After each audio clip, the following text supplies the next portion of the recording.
Un encuentro con su palabra, porque secase la hierba, marchitase la flor, mas la palabra de Dios permanece para siempre.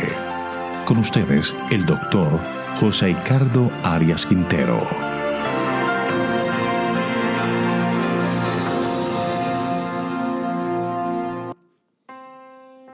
Vamos a estudiar Proverbios capítulo 25.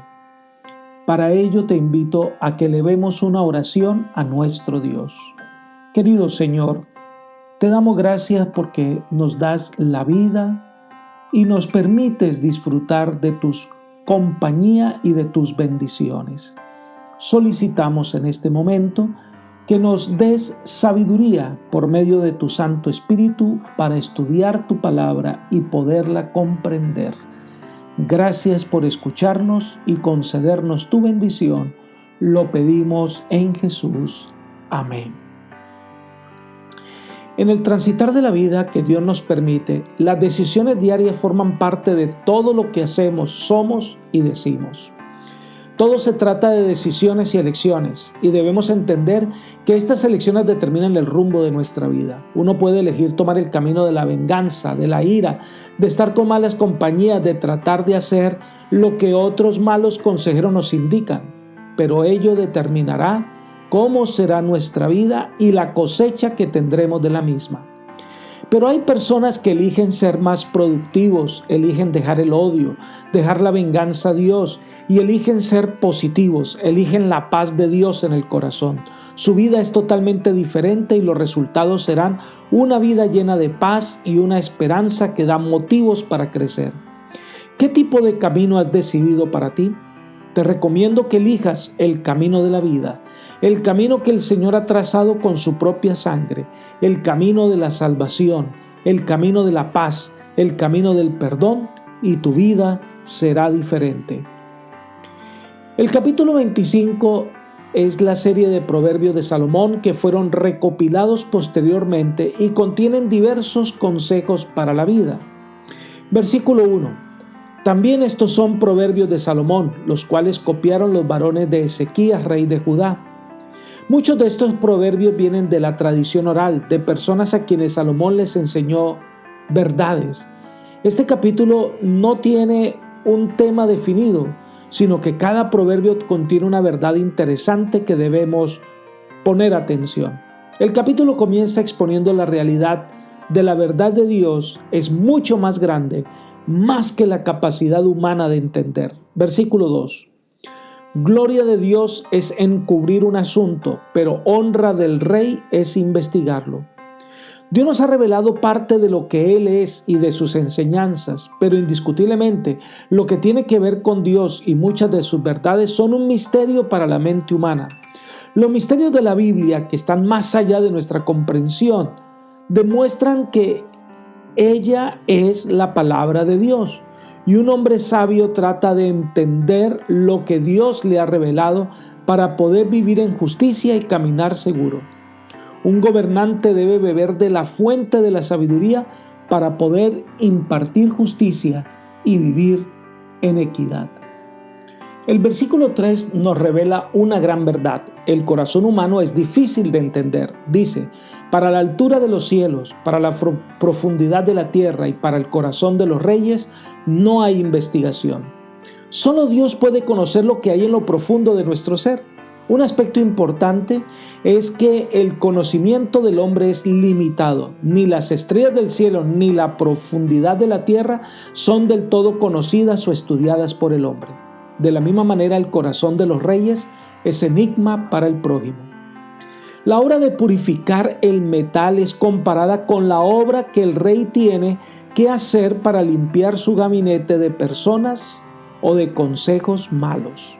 Versículos 4 y 5. Quita la escoria de la plata y saldrá una alhaja para el fundidor.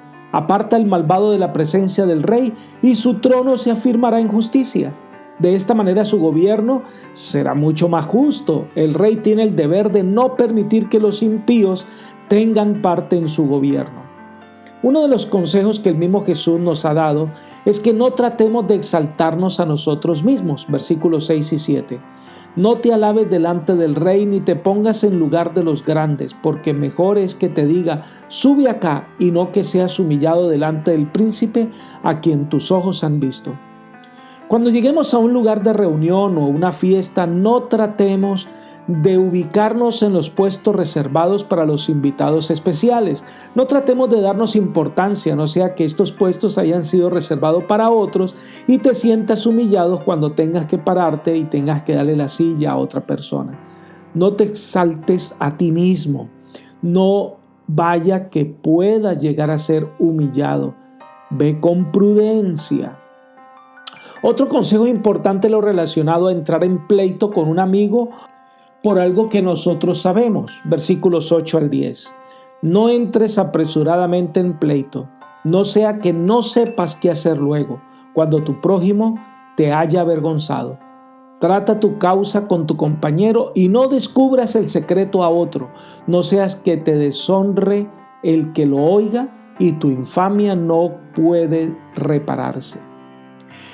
Hay puntos que debemos considerar. Número 1, no entrar en pleito sin antes haber considerado cuidadosamente las cosas, porque saber algo no nos garantiza que se haga justicia y además nadie es juez perfecto de su propia causa. Número 2, por eso Jesús nos recomienda que arreglemos nuestras diferencias antes de llegar al juez. A veces ir humildemente, confesar nuestra parte de la culpa y arreglar las cosas resulta mejor que ir al tribunal y acrecentar los problemas. Número 3, debemos ser cuidadosos con los que no debemos contar a otros lo que se nos ha confiado, porque un secreto es un secreto. Contarlo puede ser que traiga más vergüenza y lo que ocurre es que te crea una mala fama. El versículo 11 dice, manzana de oro con figuras de plata es la palabra dicha como conviene. Es un nuevo consejo del valor de la palabra dicha como conviene en el momento oportuno es tan valioso como el oro y la plata. En el versículo 12 se nos aconseja apreciar una reprensión, una llamada de atención. Dice, como zarcillo de oro y joyel de oro fino es el que reprende al sabio que tiene oído dócil. Una amonestación al que es sabio hace la diferencia para el que desea ser optimista y trabajar por mejorar. Y el necio, pues, elige un camino totalmente contrario. El aprecio por la obra de un mensajero se destaca, versículo 13. Como frío de nieve en tiempo de siega, así es el mensajero fiel a quienes lo envían, pues reconforta el alma de su Señor.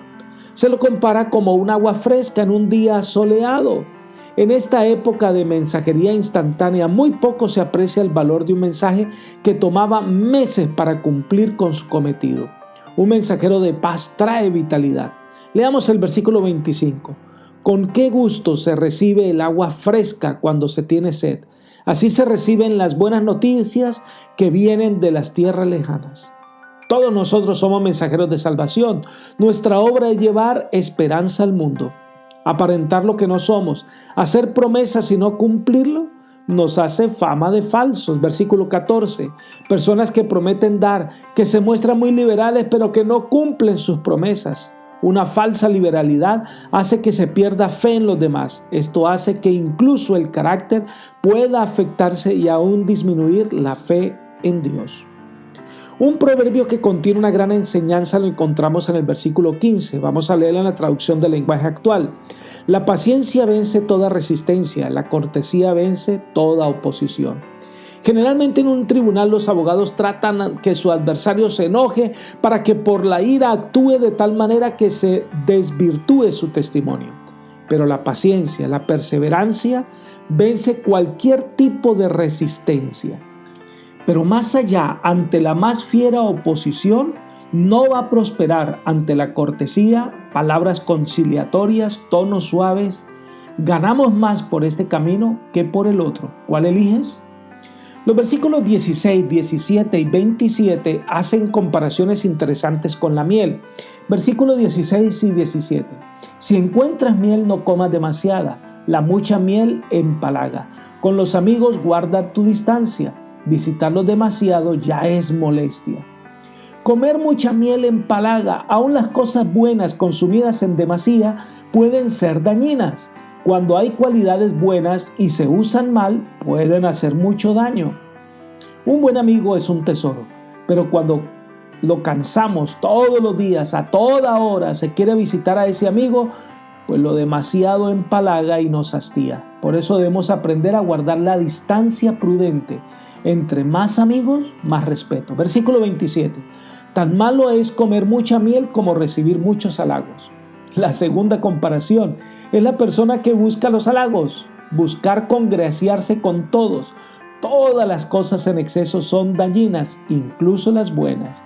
Equilibrio es la mejor decisión. 3 elementos que causan dolor se compara al testigo falso. Versículo 18. Martillo, cuchillo y saeta aguda es el hombre que dice contra su prójimo falso testimonio. Martillo o maza era un instrumento para quebrar los huesos de los oponentes. Algunos ataques en perjuicio de la reputación de una persona son devastadores, sencillamente la aplastan y arruinan. Cuchillo causa una herida dolorosa que solo puede hacerse cuando el enemigo está cerca.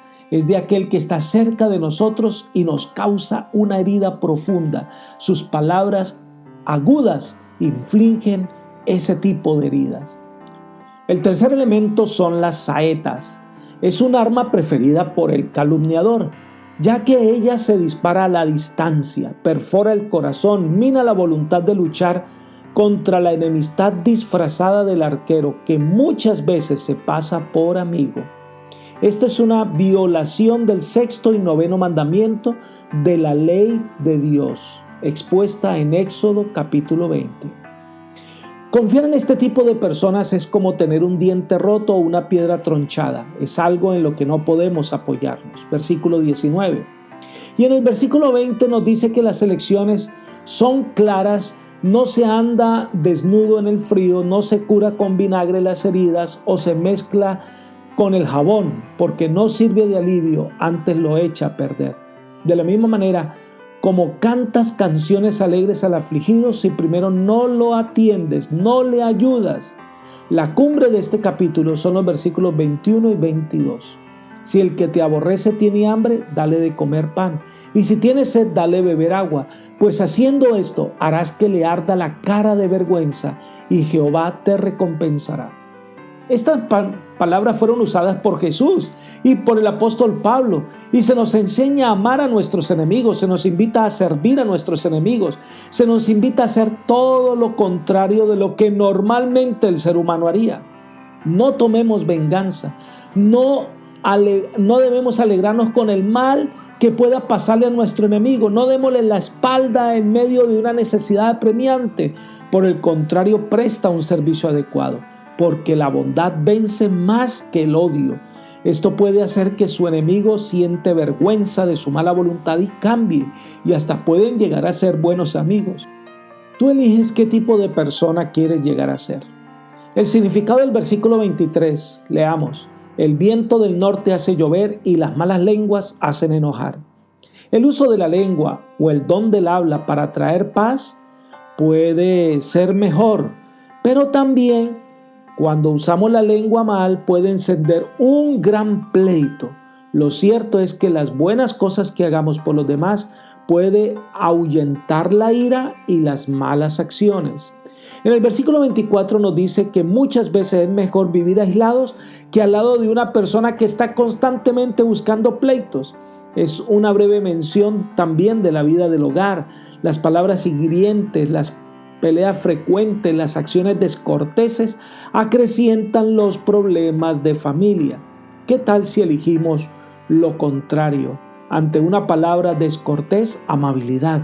Ante una acción ofensiva, una acción de servicio. Ante la ira, una voz de calma y amor. La paciencia y la cortesía ganan más que las peleas y la ira. El versículo 26 es un texto que es triste. Dice, cuando el hombre bueno se rinde ante el malvado, se contamina como un río al que se arrojan desperdicios. Cuando el Hijo de Dios, el justo, cede a la tentación o cede en el camino de las personas malas, se convierte en un agua turbia. El Hijo de Dios ha sido llamado a ser una fuente de agua viva, una fuente de paz, un guía seguro para otros. Cuando se sucumbe, es una triste experiencia que no solo lo afecta a él, sino a muchas otras personas más. Lo mejor que podemos hacer es apoyarnos en la presencia del Señor siempre. Él es quien nos fortalece en nuestra debilidad. Él es quien nos da fuerza para vencer. No te separes del Señor nunca, para que tu vida sea siempre un manantial de vida. El capítulo termina con una advertencia en el versículo 28. Como ciudad destruida y sin murallas es el hombre que no pone freno a su espíritu. Cuando un hombre no tiene control de sus emociones, es como una ciudad derribada sin muro protector, queda expuesto, no tiene defensa. Las presiones externas la inducen al mal y de su interior surgirán palabras y acciones airadas. Por eso el Señor nos dice que Él es nuestro castillo fuerte, Él es nuestro muro protector, Él es nuestro gran director. Apreciado amigo y hermano, en medio de las luchas personales que tenemos por nuestro carácter, por las provocaciones de nuestros enemigos, pues el llamado es a confiar en el Señor. Aferrarnos de su poder es la única manera en que podremos llegar a ser vencedores. Ahora te pregunto, ¿qué tipo de vida eliges? ¿Sobre quién o qué depositas tu confianza? Pon tus manos, tu vida, en las manos del Señor. Allí vas a estar seguro. Que Dios sea para ti un muro protector, hoy y siempre. Es mi oración. Amén.